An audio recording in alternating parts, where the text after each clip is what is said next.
Good morning. Hope you are all good. Quick video today before I head off to the studio for our morning sessions. Anyway, wanted to talk about something that no one really talks about and a lot of you could probably relate to, and I use the example of having kids to put this into perspective. This is essentially the 5 stages of change, which we know happens because you've probably tried to change something before. Now, I describe it with kids because obviously when you have kids, you come home and you're really excited, motivated. Then, like, kind of some reality hits. If I'm honest, this is just my experience. You may be different. You start to realise, wow, there's no break from this. This is literally, it's like excitement. Bring them home, amazing.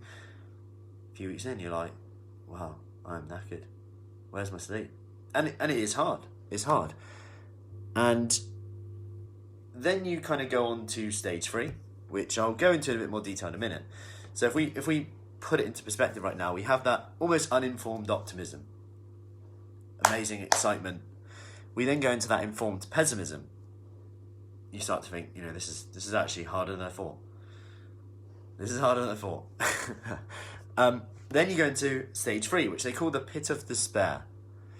You feel low and you look for the next shiny object normally. Obviously with kids, you can't do that. And my point here is that when we try and change a diet, a fitness, exercise, when we're trying to do something new, you will reach that point where maybe right now you're in that uninformed optimism stage where you're thinking, I'm super motivated and excited to get back in January. And that's great. But what we haven't done is really prepared for the informed pessimism which might come in. And that might be when you start.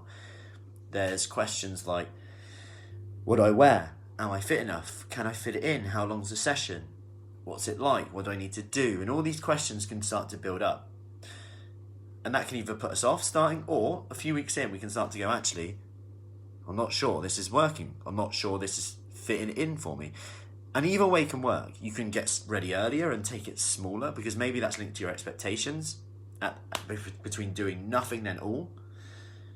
Or we've got to look at, okay, if I go into the next stage, which is the pit of despair, where we feel quite low, we feel that we need to do something else. This is too hard. So we jump to something else. Now, this is the key part because when we jump to something else, we're back to stage 1, which is that uninformed optimism because we think this new thing, you could relate it to veganism, keto diets, carnivore diets, intermittent fasting, all these things. We jump to the next thing. They all apply to the same principle of calorie deficit. None of them are really superior than the other, providing it's built up well. However, we go back to that stage 1 and that cycle continues and we wonder why we're in that yo-yo state. But if we just kept going, now obviously you can't just keep going all the time. There's going to be times where you should stop, you should reevaluate stuff, but that's a part of the process, in my opinion. But we often start again, we jump to something completely new, okay? Now, stage 4 is when we get that informed optimism. So remember, the start was uninformed optimism. Now we're into informed optimism. This is kind of where you have that self-awareness that it's not got to be perfect. Morning, Sam. It's not got to be perfect. And although it may seem slower, it's actually faster because you're not giving up. Because if you keep going back to stage 1, it's going to be slower than if you just kept going, but almost imperfectly. Because then we make it to stage 5. Stage 5 is the success and fulfillment stage, where new habits are starting to form. You get a real reward and a feeling of achievement, that sense of achievement. And I think the most important thing to consider with this is just how much emphasis, just how much kind of attention is not put on this. It's often just, I want to try something new. This is how the diet works. This is this. But nothing about lifestyle, nothing about those stages, just so you're aware of them. Because when you're aware of them, you're able to anticipate them happening. And when you know they're happening, you're in control. And control is a big thing about how we encounter stress, how we respond to it. And just know that you're going to have problems anyway. So as hard as change can seem sometimes, if you don't do it, you've got problems. Otherwise we wouldn't even be considering the change, right? If there was no problems, challenges currently, we wouldn't be considering the change. And I think asking yourself why you want to lose the 15 pounds, why you want to lose 10 pounds, why you want to get fitter will give you those answers. I can't answer that for you.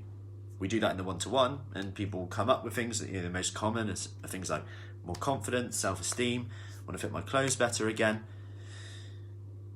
It could be that sense of achievement. It could be for my kids, for my family, worrying about getting ill. I've got to do something. I've had a wake-up call.